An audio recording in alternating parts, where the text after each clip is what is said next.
Hey everyone, welcome back. हाजिर हूँ आपके लिए लेकर एक मिस्टीरियस कोरियन हॉरर मूवी की एक्सप्लेनेशन जिसका नाम है डेथ बेल 2। ये फिल्म साल 2010 में रिलीज़ हुई थी एंड इसकी IMDb रेटिंग है 5 स्टार्स आउट ऑफ 10, जो कि मेरे अकॉर्डिंग और भी ज़्यादा होनी चाहिए थी। दोस्तों, अगर आपको ये वीडियो पसंद आती है तो प्लीज़ इसे लाइक एंड कमेंट ज़रूर करिए, साथ ही प्लीज़ चैनल को सब्सक्राइब कर लीजिए। Now with no further delay let's begin. Film के शुरुआत में हम देख पाते हैं एक स्कूल में स्विमिंग कंपटीशन चल रहा था, जिसके विनर टाई नाम की लड़की होती है और थर्ड पोजीशन पे उसी की फ्रेंड नैन्सी आई थी और उन्हें चीयर अप करने उनकी एक और दोस्त डेजी भी वहाँ पे आई होती है। दरअसल टाई, नैन्सी और डेजी का एक फ्रेंड सर्कल था। फिर अगले सीन में 2 साल का समय बीत जाता है और हमें दिखाया जाता है उसी स्कूल में कुछ बच्चों का एग्ज़ाम चल रहा था। वहाँ एक नई टीचर मिस पार्क का आज पहला दिन होता है और वो वॉशरूम में आईने के सामने प्रैक्टिस करी थी कि वो आज स्टूडेंट से कैसे बात करेगी। दूसरी तरफ लंच ब्रेक में क्लास मॉनिटर सबको दूध के पैकेट्स दे रहा था कि तभी गलती से डेजी के फेस पे एक पैकेट लग जाती है। कुछ देर बाद लास्ट पीरियड में क्लास टीचर चा सबको बताते हैं कि कल से समर वेकेशन शुरू हो जाएगी और टॉप 30 स्टूडेंट्स के लिए स्पेशल क्लास रखे जाएंगे, तो उन सभी बच्चों को कल से स्कूल के हॉस्टल को ज्वाइन करना होगा। फिर रात को डेजी जब सो रही थी तभी उसे एक डरावना सपना आता है जिसमें उसे टाई की घोस्ट दिखती है और यहाँ हम जान पाते हैं 2 साल पहले ही टाई की मौत हो गई थी। अगले दिन सारे बच्चे स्पेशल क्लासेस के लिए स्कूल पहुंच जाते हैं एंड क्लास के दौरान सभी बच्चों के फ़ोन्स ले लिए गए थे ताकि सारे बच्चे क्लास पे फोकस कर सकें। फिर डिनर के वक्त क्लास मॉनिटर डेजी से कल के लिए माफ़ी मांगता है। वहीं स्कूल के हेड टीचर को कुछ काम से बाहर जाना था तो वो आज रात की जिम्मेदारी मिस पार्क और सर चा को देकर चले जाते हैं, पर हेड टीचर स्कूल गेट पे ताला लगा कर गए थे ताकि कोई भी बच्चा वहाँ से भाग ना पाए। वहीं हॉस्टल रूम में एक हियोन नाम की स्टूडेंट दूसरे बच्चों को टाई के घोस्ट के बारे में बताती है कि उसे स्विमिंग पूल में देखा गया था। फिर हियोन वॉशरूम जाती है कि तभी उसे कुछ हेल्यूसिनेशंस आते हैं कि उसके ऊपर खून की बारिश हो रही थी। वहीं दूसरी तरफ हम देख पाते हैं स्कूल की स्विमिंग कोच नहा रही होती है कि अचानक वहाँ की लाइट चली गई थी एंड तभी हम देखते हैं किसी ने कोच को मार दिया था। वहाँ एक और बच्ची थी जिसका नाम था मिन। वो अपने बॉयफ्रेंड जेके से सीक्रेटली मिलने जाती है। वहीं सारे बच्चे स्टडी रूम में थे कि तभी सीलिंग से मिन की बॉडी गिरती है, यानी मिन को भी किसी ने मार दिया था। और ये देख सभी बच्चे बहुत ज़्यादा डर जाते हैं, पर अचानक एक अनाउंसमेंट होती है कि अभी एक क्वेश्चन पूछा जाएगा और जब तक उसका कोई भी आंसर न कर दे तब तक एक एक करके सब मरते रहेंगे। एंड सवाल ये था कि अभी जो भी बच्चे मारे जाएंगे इसका कारण बताओ, आखिर क्यों इन सारे बच्चों को मारा जा रहा है। एंड जो सही जवाब देगा वही बच पाएगा। ये सुनते ही सारे बच्चे डर कर नीचे गेट की तरफ भागते हैं, लेकिन गेट तो पहले से ही बंद था और वो वहाँ से निकल नहीं पाते। तभी मिस पार्क उन सभी को एक साथ रहने को कहती है कि जब तक वो सच्चा को ढूंढ नहीं लेती। पर अचानक सामने की टीवी ऑन हो जाती है और टीवी पे जेके होता है जिसे कोई अनजान बंदा मार देता है। एंड कुछ देर पहले इसी अनजान शख्स ने जेके की गर्लफ्रेंड मिन को भी मारा था। और ये दर्दनाक दृश्य देखकर सभी का दिल दहल जाता है। वो तभी वहाँ पे सच्चा आ जाते हैं एंड सभी उनसे रिक्वेस्ट करते हैं उनकी जान बचाने के लिए। और सारे गेट्स पे ताला लगा था और चाबी तो हेड टीचर के पास थी। इवन उन्हें कॉल करने पर भी सिग्नल नहीं आता।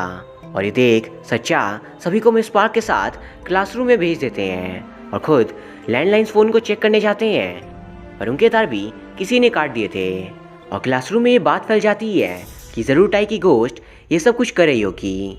हियोन को ये सब देख टेंशन होती है और वो एंटी डिप्रेशन पिल्स लेती है, पर उन पिल से उसकी कंडीशन और ख़राब हो गई थी और पागलपन में वो खुद ही को पेन से स्टैब करती है और फिर धीरे धीरे उसके मुंह से झाग निकल रहा था।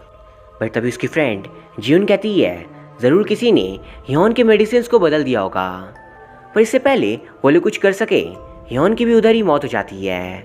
और उसे देख डेजी एक लाइन कहती है, जब एक बेगुनाह माँ को मारा जाता है तब कोई भी बेटा अपनी माँ का बदला ज़रूर लेगा। और ये कहानी की लाइंस थी जिसमें गुनहगार को बेटे ने पॉइजन देकर मारा था और इस लाइन का रेफरेंस हमें एंड में पता चलेगा। फिर सच्चा वहाँ पर आते हैं और उन्हें देखते ही एक स्टूडेंट गुस्से में कहता है, आखिर क्यों जब भी कोई स्टूडेंट मारा जाता है तभी आप आते हो। पर ये सुन गुस्से में चाओ से जोर का चाटा मारते हैं एंड तभी एक दो लाइट्स जो काम करी थी वो भी बंद हो जाती है और वहाँ पे सभी स्टूडेंट्स का एक हड़कंप मच जाता है। पर टॉर्च ऑन कर चा कहते हैं, सभी लोग चुप हो जाओ और मेरी बात ध्यान से सुनो, फ़ोन काम नहीं कर रहे और कोई भी साधन नहीं है बाहर कांटेक्ट करने का। तो अगर जीना चाहते हो तो एक साथ मिलकर रहो वरना सभी मारे जाएंगे। तो मैं अभी मेंटेनेंस रूम में जा रहा हूँ चेक करने, तो सभी अपने अपने कमरे में वेट करना। फिर सर शाह और मिस पार्क मेंटेनेंस रूम की ओर निकल पड़ते हैं एंड यहाँ नैन्सी डेजी से टाई के बारे में बात करती है कि टाई के मरने के बाद से नैन्सी और डेजी के बीच दूरियां बढ़ गई थी एंड उनकी बातों से हमें पता चलता है टाई और डेजी कोई दोस्त नहीं बल्कि स्टेप सिस्टर्स थी और इसीलिए डेजी को टाई कभी भी पसंद नहीं थी और उसने स्टेप सिस्टर्स वाली बात सबसे छिपा कर रखा था।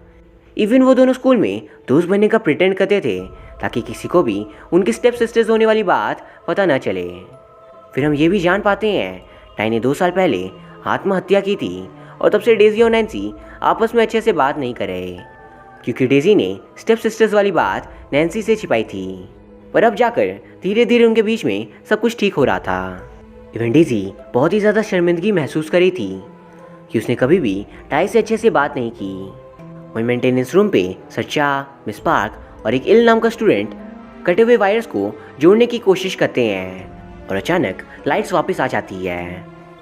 लेकिन वहाँ पे उनके लिए ट्रैप लगा हुआ था और लाइट्स के आते ही सामने रखा मशीन ऑन हो जाता है जिसकी वजह से बहुत सारे कांटे एल को लग जाते हैं और वो उधर ही मारा जाता है। और ये देखकर मिस पार्क की हालत ख़राब थी। फिर सच्चा दूर कहीं जाकर बैठ जाते हैं और वहाँ पे ज्यून आती है उनसे मिलने और कहती है, कहीं ये सब कुछ उस दिन के कारण तो नहीं हो रहा, क्योंकि उस दिन हम में से जितने भी लोग उस कांड में शामिल थे सिर्फ वही लोग मरे होते हैं। और चा ज्यून से कहता है, अपना मुंह बंद रखो और ध्यान रखना किसी को भी इस बारे में पता ना चले। पर ज्यून चा को बताती है कि उसके दोस्त वॉन को इस बारे में पता है तो उसकी भी जान खतरे में हो सकती है। ये सुन चा वॉन को ढूंढने भागता है और उसे वॉन मिल जाता है, लेकिन वो खून से लथपथ था और उसकी हालत बहुत ही ज़्यादा ख़राब थी। उसे देखते ही चा बहुत ज़्यादा डर जाता है। पर तभी उन्हें वहाँ पे बहुत सारे फ़ोटोज़ दिखते हैं जिसमें जेके, उसकी गर्लफ्रेंड मिन, इल, वॉन और ज्यून को मार किया गया था और इनमें से पहले 4 तो मारे जा चुके थे, सिर्फ ज्यून ही अभी तक जिंदा थी। पर तभी एक अनजान बंदा चा को ओवन में बंद कर देता है और टीवी पे चा का प्रसारण दिखाया जाता है और सारे बच्चे समझ चुके थे कि चा डार्क रूम में कैद है एंड ये देख सभी लोग वहाँ पहुँच जाते हैं। दिए गए क्लूज से ओवन का पासवर्ड पता करने की कोशिश करते हैं लेकिन कोई भी उसे पता नहीं कर पाता और फिर चा भी मारा जाता है। पर इतने सारे फोटोज़ और क्लूज को देख नैन्सी ये समझ चुकी थी कि 2 साल पहले उसकी दोस्त टाई ने सुसाइड नहीं किया था, बट ज़रूर उसके साथ कुछ बहुत ही बुरा हुआ था एंड उसके मौत से ही ये सब कुछ कनेक्टेड है। एंड नैन्सी जाकर इस बारे में डेजी से पूछती है, आखिर तुम क्या जानती हो। पर डेजी घबराते हुए सिर्फ एक ही बात कहती है, मैं कुछ भी नहीं जानती, मैंने कुछ भी नहीं किया। वो तभी क्लास मॉनिटर जो था वो नोटिस करता है जो स्टूडेंट्स फोटोज़ में हैं वो सभी मारे गए थे, सिर्फ ज्यून ही बची थी एंड ज्यून वहाँ से गायब होती है। एंड तभी हम देख पाते हैं ज्यून ने पहले ही वो फ़ोटो देख ली थी और खुद को बचाने वो वहाँ से भाग जाती है। पर रास्ते में उसे मिस पार्क मिलती है और उन्हें देख वो उससे रिक्वेस्ट करती है कि अब मेरी बारी है मैम और अब मुझे भी मार दिया जाएगा, प्लीज़ मुझे बचा लीजिए। एंड दोस्तों तभी हमारे सामने असली राज खुलता है इन मर्डर्स का और हमें एक फ्लैशबैक सीन दिखाया जाता है जिसमें जेके, उसकी गर्लफ्रेंड मिन, इल, ज्यून और ह्योन थे। दरअसल उन 5 का एक ग्रुप था और ज्यून एक बहुत ही अमीर लड़की थी एंड एक बार जब वो सभी पार्टी कर रहे थे और नशे में होते हैं तभी उन्हें एक आवाज़ आती है कि कोई नहा रहा था और जब वो जाकर देखते हैं तो टाई नहा रही होती है और उनके ग्रुप में सभी इंटीमेट हो चुके थे, सिर्फ इल बचा था। तो ज्यून और बाकी लोग उससे भड़काते हैं टाई के करीब जाने के लिए और उनकी बातों में आकर इल टाई को मॉलेस्ट करता है, लेकिन फिर टाई किसी तरह इल से खुद को बचाती है एंड ये देख ज्यून उसे कहती है, बुरा मत मानना, हम लोग सिर्फ मज़े के लिए ये सब कुछ कर रहे थे। और ये सुन टाई गुस्से में उसे जोर का चाटा मारती है। और जून, जो कि एक अमीर लड़की थी, उसके लिए एक नॉर्मल लड़की से स्लैप एक इंसल्टिंग चीज़ थी, तो वो उसका सिर फोड़ उसे जान से मार देती है। एंड दोस्तों, यहाँ ये रिवील हो जाता है टाई ने 2 साल पहले सुसाइड नहीं किया था, बल्कि उसे इन लोगों ने जान से मारा होता है। और ये सब जून मिस पार्क को बताती है ताकि वो उसे बचा ले। और तभी सामने से एक बंदा जून को पकड़ कर ले जाता है एंड पार्क कुछ भी नहीं करती। और यहाँ ये रिवील होता है मिस पार्क भी इन सब में शामिल है। और वो टीवी स्क्रीन में आकर सबसे कहती है हॉल में जाओ और वहाँ पे सेफ रखा होगा जिसके अंदर मोबाइल फ़ोन है। मैं सिर्फ 10 मिनट्स के लिए सिग्नल ऑन रहने दूंगी, तब तक अगर तुम पुलिस या किसी हेल्पर को कॉल कर सको तो कर लो, वरना उसके बाद तुम सभी मारे जाओगे।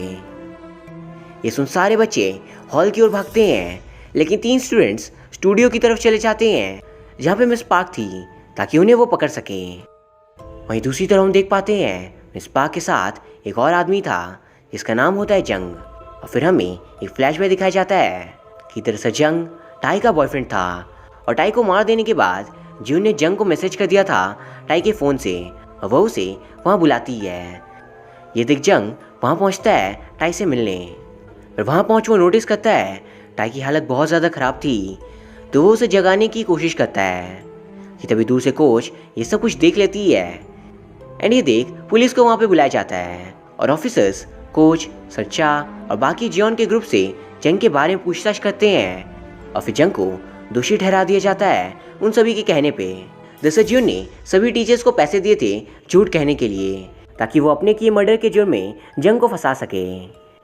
एंड जंग को जेल जाना पड़ता है ऐसे मर्डर के लिए जो उसने किया ही नहीं। और उसके जेल जाने का सदमा उसकी मदर झेल नहीं पाती और वो मारी जाती है।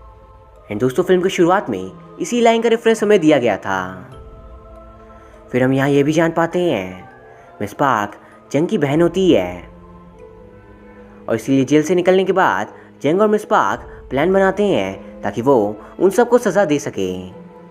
फिर प्रेजेंट सीन में पार्क जंग से कहती है हमारा काम अब ख़त्म हो चुका है, हमें यहाँ से चलना चाहिए। लेकिन जंग कहता है तुम चली जाओ, मेरा थोड़ा और काम बाकी है। एंड पार्क जब जा रही होती है कि तभी वहाँ 3 स्टूडेंट्स उसे पकड़कर मारना शुरू कर देते हैं। दूसरी तरफ हॉल में सारे बच्चे खड़े थे और उन्हें वहाँ पे जून बंधी हुई मिलती है और वो लोग उसे खोलने की कोशिश करते हैं। वहीं कुछ बच्चे सेफ ढूंढकर उसे खोल रहे थे कि तभी उन्हें एक चाबी लटकी हुई दिखती है, तो वो उस रस्सी को अपनी ओर खींचते हैं चाबी उतारने के लिए। रस्सी के सामने आते ही जून ऊपर की ओर चली जाती है, यानी दरअसल वो एक ट्रैप सेट था कि बच्चे जाएं और रस्सी को अपनी ओर खींचें ताकि जून ऊपर की ओर जाए। और ये देख सभी बच्चे डरकर चाबी वाली रस्सी छोड़ देते हैं। एंड समय बहस होती है कि आखिर वो लोग क्या करें जून को बचाने के लिए, वरना सभी मारे जाएंगे। और अगर सबको बचाना है तो सेफ को ओपन करने के लिए वो चाबी की ज़रूरत पड़ेगी। वहीं एक स्टूडेंट फॉर्चुनेटली उस रस्सी को तोड़ने में कामयाब हो जाता है, लेकिन जून की रोप ऊपर की मशीन से जुड़ी होती है और वो खुद पर खुद ऊपर की ओर खींची चली जाती है और उसकी गर्दन दबने लगती है। दूसरी तरफ बाकी बच्चे फ़ोन निकालकर पुलिस को कॉल करते हैं, लेकिन सिर्फ 5 सेकंड्स ही बचे थे और जब तक कॉल लगता है तब तक टाइम अप हो चुका था और ना ही जून बच पाती है और ना ही फ़ोन लगता है। एंड वही जंग पूरे बिल्डिंग में आग लगा देता है। ये सब कुछ देख क्लास मॉनिटर कुछ बच्चों को अपने साथ लेकर जाता है और एक गैस बॉटल और लाइटर की मदद से वो गेट को उड़ा देता है और सभी लोग वहाँ से बाहर चले आते हैं। लेकिन डेजी बाहर नहीं आती और वो स्विमिंग पूल के एज पे जाकर टाई को याद करने की कोशिश करती है। और तभी जंग वहाँ कर डेजी को पकड़ लेता है और कहता है क्या तुम भी इस ग्रुप में थी जिन्होंने टाई को मारा है, सच बताना। एंड तभी हम एक और फ्लैशबैक देख पाते हैं जिसमें जून जब बाकियों के साथ टाई को मॉलिश करने का प्लान बना रही थी, तभी वहाँ पे डेजी भी आती है क्योंकि वो भी उनके ही ग्रुप के एक मेंबर थी। असल में जून और एल टॉपर थे, तो डेजी उनके साथ पढ़ती थी। और डेजी ये बातें सुनकर उनसे रिक्वेस्ट करती है कि वो टाई के साथ कुछ बुरा ना करे, क्योंकि आखिर वो थी तो उसकी स्टेप सिस्टर ही। वह जून ये सुन उसे कहती है या तो तुम यहाँ से चुपचाप चली जाओ और अपने दोस्त को भूल जाओ, या फिर तुम्हें जो करना है कर लो, लेकिन हमारी दोस्ती आज से ख़त्म और तुम हमारे बिना दोबारा से एक फेलियर बन जाओगी। एंड डेज़ी ये सुन रोते हुए वहाँ से चली जाती है, अपनी दोस्ताई को वहीं छोड़कर। प्रेजेंट में जंग डेज़ी के पैरों को लोहे से बांधकर पानी में फेंक देता है और उसे डुबाकर मारने की कोशिश करता है। पर तभी वहाँ पे क्लास मॉनिटर आकर जंग को रोकता है और नैन्सी डेज़ी के पैरों को लोहे से खोलने की कोशिश करती है, पर खोल नहीं पाती और उसे सांस लेने के लिए दोबारा सरफेस पे जाना पड़ता है। और वहीं पूल में अंदर सांस न ले पाने के कारण डेज़ी बेहोश होने वाली थी और बेहोशी में वो अपने खुशी के पलों को याद कर रही थी, जिसमें टाई, नैन्सी, जंग और वो सभी मज़े कर रहे थे। पर इसी बीच टाई की घोस्ट आकर डेज़ी को लोहे से फ्री कर देती है और डेज़ी सरफेस पर पहुंच जाती है।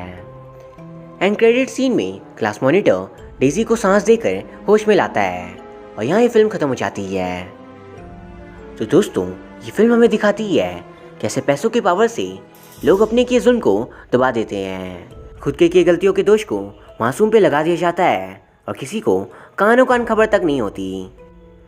और जंग अपनी मदर और गर्लफ्रेंड टाई के मौत का बदला लेने हर एक शख्स जिसने जीवन का साथ दिया था उन सभी को मार देता है। ये एक बहुत ही बेहतरीन कहानी थी।